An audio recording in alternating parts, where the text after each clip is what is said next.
everyone. I already told you we're coming back. We're here in LA, Grammy Weekend. I am sitting with some of the most incredible creatives and artists that's doing their thing in this industry.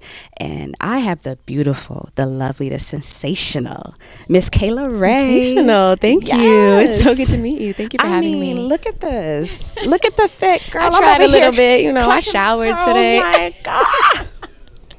Holy Ghost. Thank okay? you. I love getting dressed. Honestly, waking up and getting dressed is like the highlight of my day because I'm like, who do I want to be today? I love it when you can just get dressed, feel good, and you just, you have that different personality, that alter ego type feel. Yeah, you get to just decide, like, how do I want to feel? How do I want to present myself? So I play a lot with, like, my look and stuff. I love it.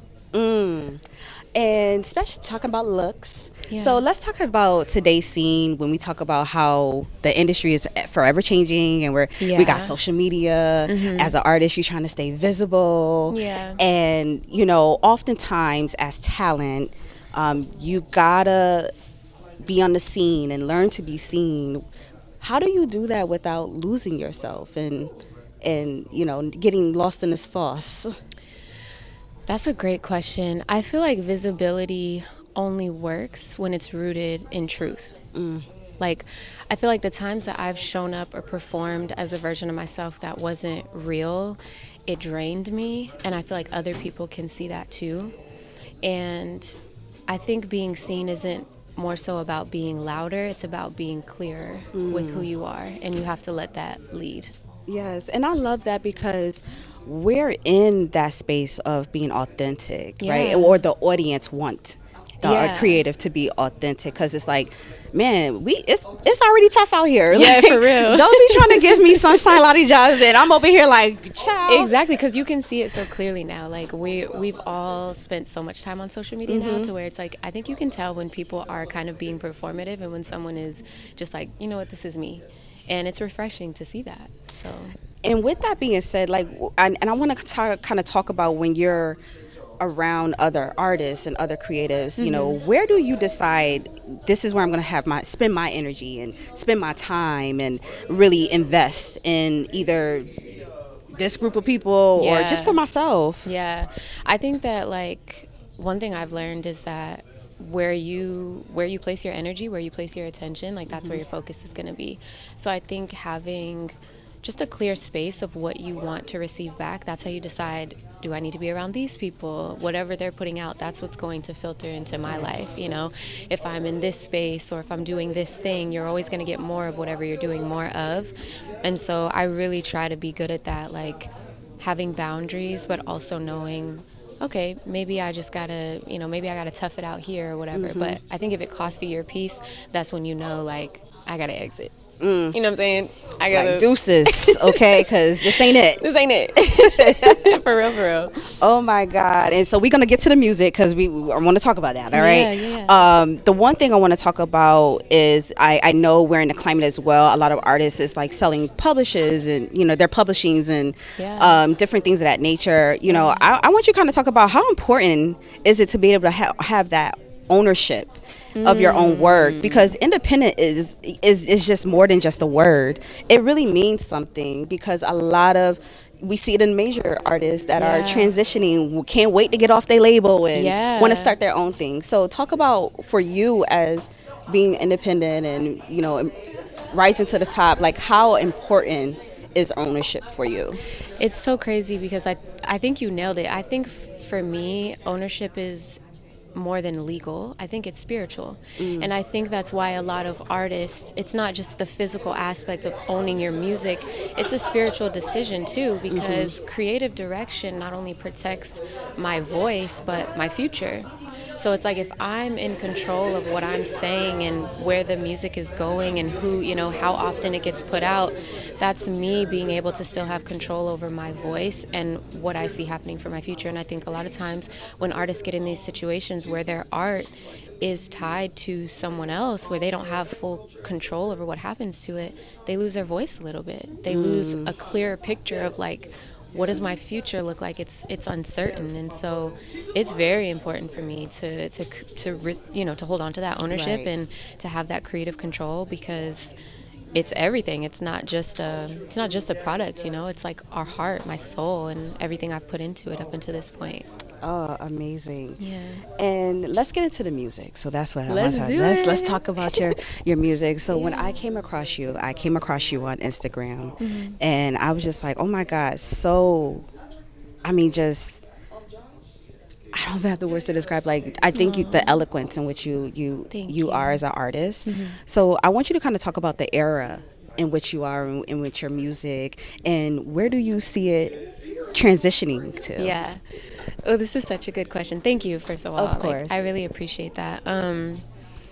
Now I feel like I'm just transitioning into an artist that is fully honest and fully herself. Like, less proving and just more embodying who I am and my experiences. And I think for so long I was operating from a place of, okay, I have to prove myself. I have to prove myself. And one thing God told me was like, your worth has already been set. Like, I have already that's put right. an unpayable price on you. Like, you don't have to go and prove anything to Come anybody. on now. For real. Like, God has really changed my life and like how I carry myself and who I Yes. am. And so for me, it's like I'm just stepping into more of my authenticity and more of who God has called me to be. And if anything compromises that along the way, then I know it's not for me. And I gotta, like we said, I gotta turn the other direction Gotta and go. head out. Gotta Yeah. go. Oh my goodness. So first off, I know you dropping True Yes, my video's dropping today. today. Yes. All right. Like a matter of hours. Yeah, in a matter of hours. Okay. I'm of so this. excited. All right. So I want you to kind of talk about the theme. I want you to talk about the aesthetic in which this video that the audience is going to see soon. Yes. How what was that like? What was it coming up with the treatment for this and everything? Yeah. Since you said you're walking into your era of truth. It's so, okay, so in the light of truth and authenticity, I actually sat down with my friend Chris Rouse, who directed and shot the video. And we went through a whole treatment. We went outside that day to like actually film it. It was, I think, like 95 degrees. We were outside. It was so hot. We shot the entire video. And then when it was done and it was edited, we both agreed this isn't the video for the song. Like, we scrapped the whole thing. From the hot weather. Man, I had this I'm like, man out listen, there. I gotta add some snippets, Girl, okay? I had him out there hiking, and oh my God bless him, because it was a lot. Shout out to Chris, for real. But he respected how I felt about the video, and I respected how he felt. And he was like, let's shoot it again, and we got to do something that feels right for you. And that made me feel like I'm glad he honored that. he like did. He heard you. Yes, and That's it's what I important love. to work with people that are that way, that are like, you know what, if we have to do it again, we have to do it again. So we linked up again, and the video now that we have, we're both so proud of and happy about. It evokes a certain type of emotion about like when you're in between, do I stay in this situation or do I go, and do I necessarily have to decide right now, or can I just embrace what I'm feeling in this moment and then make a decision later? And I think the video just turned out so perfect. When I tell you it was meant to be this video, like it's just great. It's great. It might make you cry, it might make you feel good, empowered, I don't know, but I'm just really excited to finally share it. With the new music that you are creating and you're putting out, what do you think that is how your music is going to speak to this current generation? Because we have I'm a millennial, so Yeah. Millennials, stand up. all right. Then we are Gen Zs, and then we have the youngers. That I mean, it just seemed like it's such a difference. I know every generation is different. Yeah, for but sure. It's just something about how everyone is just so power driven and just want to kind of have their voice heard and Yeah. kind of break the rules a little bit. Yeah, for sure. More guys, I'll be like, hold on, wait a second, now let's think this through. There is a lot of that. I think there's also this misconception that everybody has to kind of present themselves in like a very guarded or hard way. And so what I'm hoping my music does is kind of bears me open a little bit and kind of bears my soul, so that people understand like it's okay to still do that. It's okay to have a heart about things, and it's okay to admit that like you might be in a healing stage in your life, or you might even be able to acknowledge I'm not even there yet. I'm still wide open, scarred, bleeding, you know?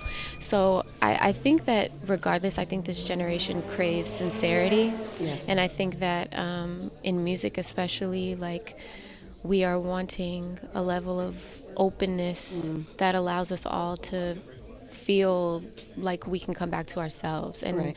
and not have to digest these words and these songs that tell us something completely different about ourselves. Right, Right? right. Like, what we put in is really important. And so I want to make sure that even if it's not perfect, what I'm putting out into the world still resonates with people and like allows them to feel something. Right.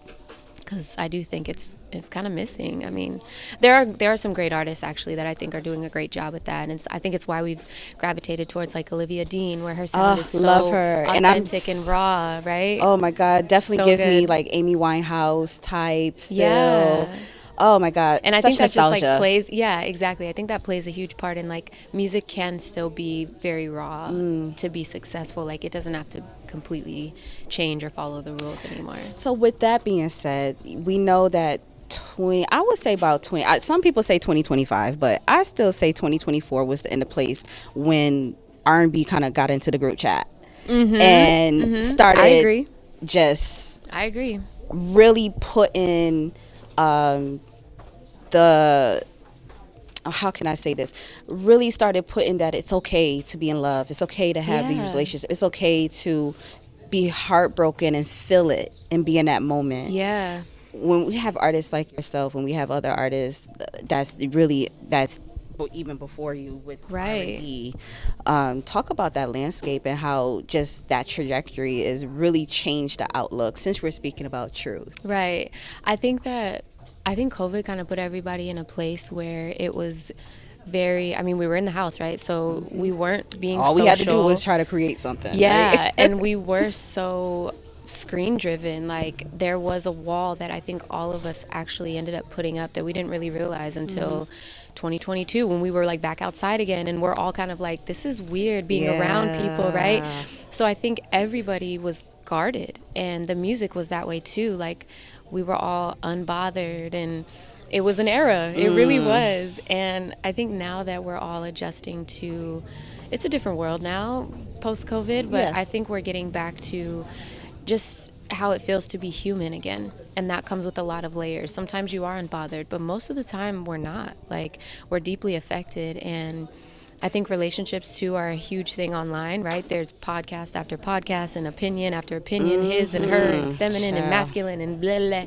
So it's like, can we just get down to real human connection again? Right. And like, if I feel a way, am I allowed to say that, or do I have to like play these games or dance around it? Right. And our music plays a big part in that. I love that R&B is so heart driven right now. Like, you can feel it in the artists, in the Yes. music, and I'm very happy because I am a lover girl to my core. So Ooh. I feel like I'm finally in a too. place where I can, like, you know, happily and confidently be myself and just know, okay, there's an audience for me out there too, you know.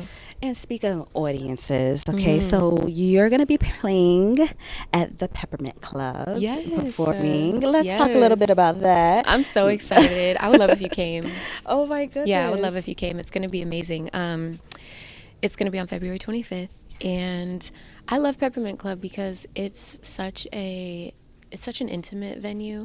And those are the types of shows where I feel like I can be more vulnerable and like connect with the crowd easily.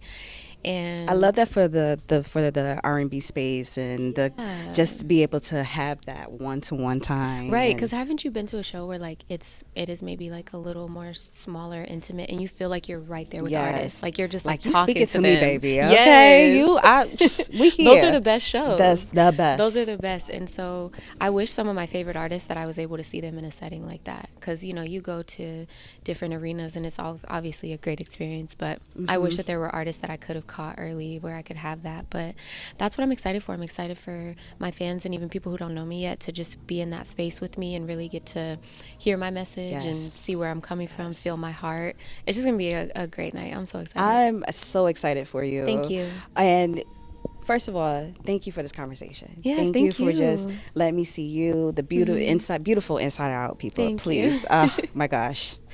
And one thing about our platform, as we're supporting emerging artists and creatives, we always like to give them some encouraging words. You know, we have artists that are on different paths and growth and journeys. Yeah. What words of encouragement, just thinking about your own path and your own growth, what words of encouragement are you able to provide to those who are trying to make that journey as well? Yeah, for sure. I would say really just to listen to your instincts and to listen to your gut and to pray about it. Like, I know that's pray about it, honestly. Like, there's so many decisions or choices that you have to make, and most of them you have to make them really fast, and you have to be able to know what's best for you. And you can only get that, I think, through God, through spiritual guidance. And so I would suggest praying about something or just following your heart. Like, what is your heart telling you? If it feels iffy, if it feels off, don't do it. And that goes for the music, for a video, for a certain crowd, wherever you are. Like, if it feels right and it feels authentic to you, then that probably means you're in the right direction. If it feels like you're compromising a little bit, then maybe rethink it. But stay true to you and keep God first. I know that's right. Definitely keep God first. You gotta keep Him first in everything, because listen, there's some crazy people out here. It's hard out here for a pimp. All right, I'm just telling you. It really is. Once again, thank you so much. And before we actually, I know it's Grammy weekend. Yes. Right. Any artists or anybody that you're looking forward to just hitting the Grammy stage or just seeing? I want to see Kehlani perform Folded again, because she's been. I mean, I'm so happy for her and like so happy what she's doing with that. I would love to see her perform Folded at the Grammys. I would love to see Justin Bieber perform. I think I think he's on the list. Yeah, I think he's on the list. I'm trying to see that. Some Olivia Dean. But yeah, I'm hoping Kehlani has a great night. Yes, she deserves it. Yeah, she does deserve it. Yeah. And we hope that you get that Grammy nomination. Girl, and be able to be on the stage. Okay. Next year, let's hope. Hold on, she called it. Okay, so listen, now you heard it here. Next year, we already had this happen with Reggie Beckton. Ooh, we called it. It was manifested on your show. On our show. I know that's right. It was there. So I'm in good company. You was in good hands, okay? Because we got over here fast. And you heard it here, okay? So when she get out of me, listen, we're gonna run this back. We're gonna run it back. We're gonna run this Absolutely. back. Okay. That would be such a beautiful full circle moment. Yes. Yeah. Thank you again. Thank you for having I me. wish you nothing but the best in all of your endeavors and what you're doing, because you got it, sis. Thank you. I appreciate that. All right. This was great. So good to meet you. Yes, happy to meet you. All right, guys, we wrapping up. Bye.